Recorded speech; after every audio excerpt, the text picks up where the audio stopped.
សួស្តីអ្នកទាំងគ្នាថ្ងៃនេះមកទស្សនានៅប្លុកតែរៀងរាល់ថ្ងៃសៅរ៍ថ្ងៃអាទិត្យយល់អស់គឺជាការ recommend មួយទៅកាន់ប៉ាម៉ាក់ទាំងអស់គ្នាថា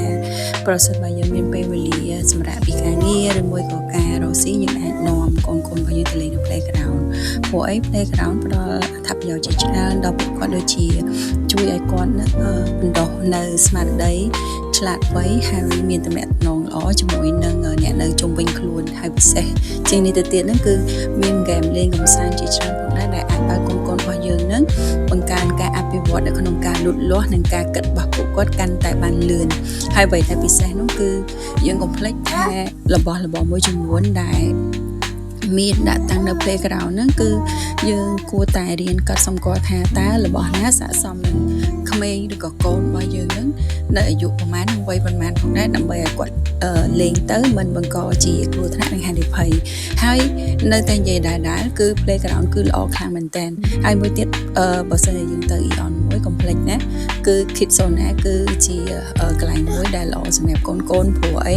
ទីនោះគឺគាត់មានតែងតែមានបុគ្គលិកការងារហ្នឹងគឺគាត់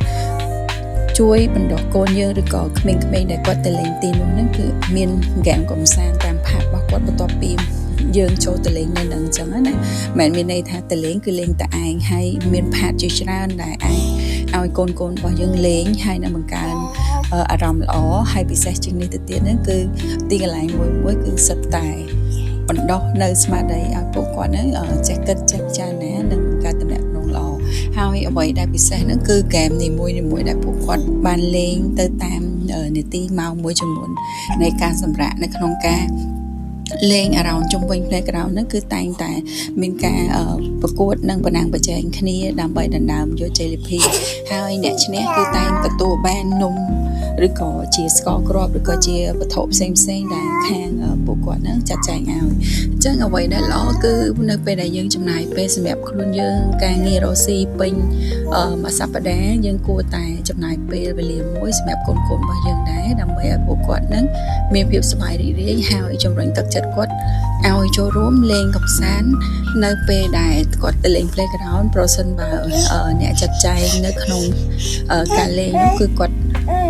មានការលេងហ្គេមកម្សាន្តអញ្ចឹងប្លុករបស់យើងគឺមានតែប៉ុណ្្នឹងចង់ប្រាប់អ្នកនរគ្នាថាពេលតនេពីការងាររកស៊ីគឺខ្ញុំតែងតែចំណាយពេលវេលាថ្ងៃសៅរ៍ឬក៏ថ្ងៃអាទិត្យដើម្បីជូនកូនរបស់ខ្ញុំហ្នឹងគឺទៅលេងនៅ playground តែយើងអាចដូរទីតាំង playground តែយើងគិតថាអូខេplayground ណាដែលជួយឲ្យពួកគាត់លេងទៅមានភាពសប្បាយរីករាយហើយនឹងតាក់ទាញចង់ប្រាប់ប៉ាម៉ាម៉ាថា playground គឺជាកន្លែងមួយដែលល្អបំផុតសម្រាប់កូនអរគុណប្លុកមានតែប៉ុណ្ណឹងចាំជួបគ្នានៅវីដេអូក្រោយទៀតហើយនឹងមានអ្វីថ្មីចែកជូនអ្នកទាំងអស់គ្នាអរគុណ